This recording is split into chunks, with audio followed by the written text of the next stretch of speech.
छत्तीसगढ़ी गाना बजाना, गम्मत नाचा के गुत्तुर गुत्तुर, नवा नवा गाना देखे सुने बर हमार यूट्यूब चैनल हरिओम फिल्म्स ला सब्सक्राइब करो, लाइक करो और कमेंट्स करेला छन भुलाओ। छत्तीसगढ़ का भूगोल ही कुछ ऐसा है कि पौराणिक काल से ही इस पर पावन चरण पड़ते रहे हैं। हर एक भूमि के भाग्य में उसका पुण्य धरा बन जाना नहीं होता। हर भूमि खंड में वो आकर्षण नहीं होता कि लुभा जाए उनको, जो अनंत काल के लिए पूजनीय बने, अनुकरणीय बने, जिनका चरित्र चिरकाल तक पठनीय और प्रशंसनीय बने। कुछ तो बात है यहाँ की मिट्टी में कि यहाँ से होकर गुजर जाना अच्छा लगता है, यहाँ आकर ठहर जाना अच्छा लगता है, इसी का होकर रह जाना अच्छा लगता है। जिस धरती को भगवान राम ने अपने चरण धरने के लिए उपयुक्त समझा हो, जिस धरा को माता कौशल्या की जन्मभूमि बनने का गौरव मिला हो, लवकुश जहाँ पैदा हुए हों, वाल्मीकि ने जहाँ अपना आश्रम बनाया हो, श्रद्धावान शबरी का जिस पर रहना बसना रहा हो, दो फाड़ होकर जहाँ की धरती ने माता सीता को अपने अंक में हमेशा के लिए समाहित किया हो, ऐसे गौरवशाली इतिहास के आभूषणों से लदी छत्तीसगढ़ की पुण्य धरा की प्रशंसा के लिए हम खुद को बहुत छोटा पाते हैं। जिस चरण के स्पर्श ने पत्थर बन चुकी अहिल्या को मोक्ष दिया था, उसी प्रभु राम के श्री चरण हमारे छत्तीसगढ़ में देर तक बने रहे हैं। उसी चरण की छुअन का असर है कि छत्तीसगढ़ का कोई हृदय पाषाण नहीं रहा, हर दिल इंसानी हो गया है। एक बार फिर कहते हैं, छत्तीसगढ़ की भूमि में कुछ तो खास है जो इस धरती को सदा पूजनीय, वंदनीय और अनुकरणीय बनाए रखेगा। कुछ और तथ्य हैं जो अपने 100 प्रमाणों से सिद्ध होते हैं, मगर हमें सहारा मिलता है किंवदंतियों का, जातक कथाओं का और यहाँ के बुजुर्गों की कही पारंपरिक बातों का। कहा जाता है कि छत्तीसगढ़ के तुरतुरिया में ही त्रेता युग के महर्षि वाल्मीकि का आश्रम था और यही वो जगह भी है जहाँ लवकुश का जन्म हुआ, और वो स्थान भी यही है जहाँ धरती दो फाड़ होकर माता सीता को अपने में समाहित करती है। जमीन में वो लंबी दरार आज भी नजर आती है जो सीता माता के लिए द्वार की तरह खुली थी कभी। छत्तीसगढ़ का तुरतुरिया उनको भी लुभाता है जो प्राचीन, पौराणिक और ऐतिहासिक घटनाओं में दिलचस्पी रखते हैं, और उनके लिए भी मनभावन है जिन्हें पर्यटन और प्रकृति से प्रेम है। जिस छत्तीसगढ़ के मोह पाश से देवता भी मुक्त न रह सके, उसकी प्रशंसा में इंसान क्या कुछ कह सकता है। बस इतना समझ लीजिए कि प्रकृति ने इसका सृजन ही कुछ इस तरह से किया है कि छत्तीसगढ़ देव विहार बनी रहे। प्रेम से बोलो आदि शक्ति तुरतुरिया मैया की जय।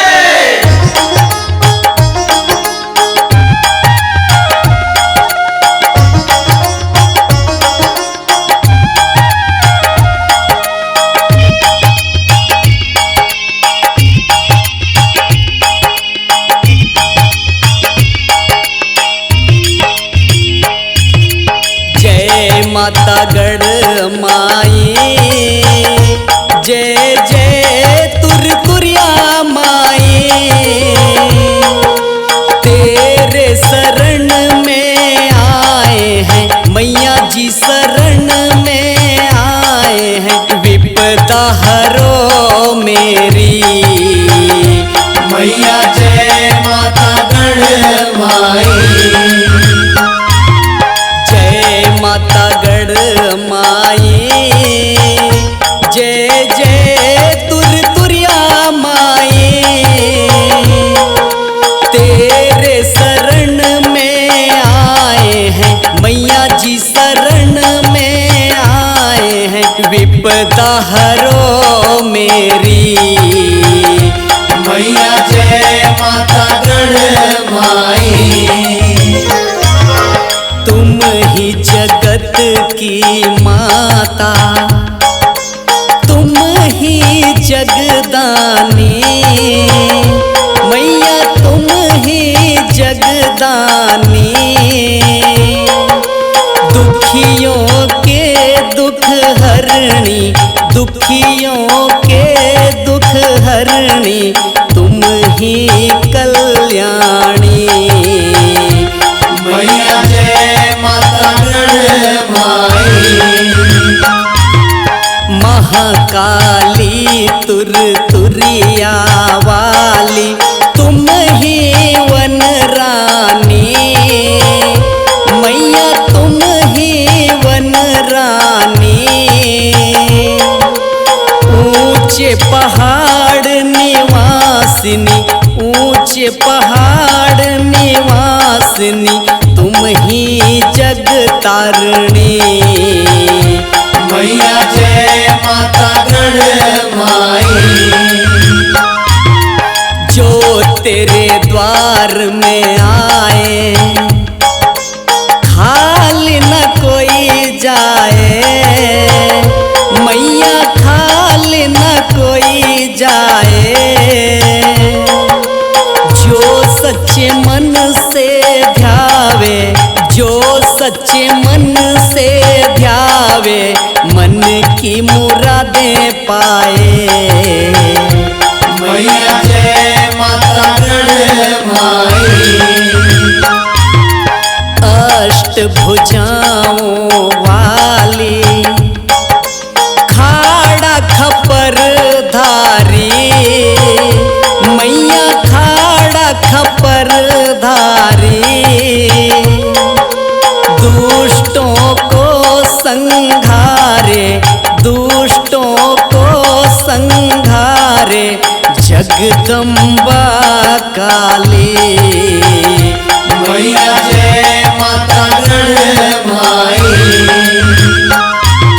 सौम्य स्वभाव है तेरी करुणा की देवी। मैया करुणा की देवी। अलख निरंजनी माता, अलख निरंजनी माता कष्ट हरो मेरी। मैया जय माता गण माई। दुख दरिद्री मिटाए, अन्न धन बरसाए। मैया अन्न धन बरसाए। तेरी महिमा निराली, तेरी महिमा निराली बांझन पुत्र पाए। मैया जय माता गण माई। धन्य है वाल्मीकि आश्रम सीता माई आए। मैया सीता माई आए।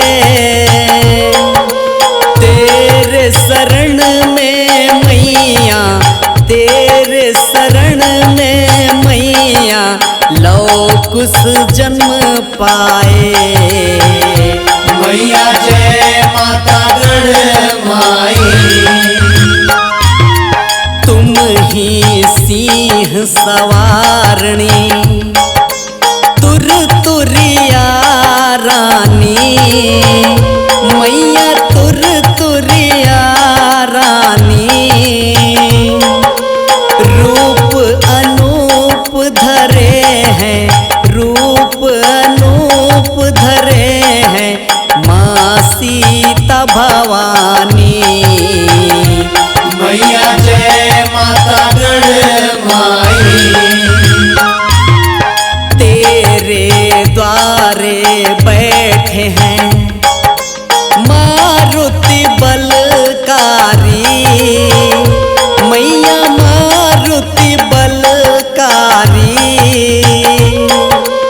अब ना देर लगाओ, अब ना देर लगाओ कष्ट हरो मेरी। मैया जय माता गण माई।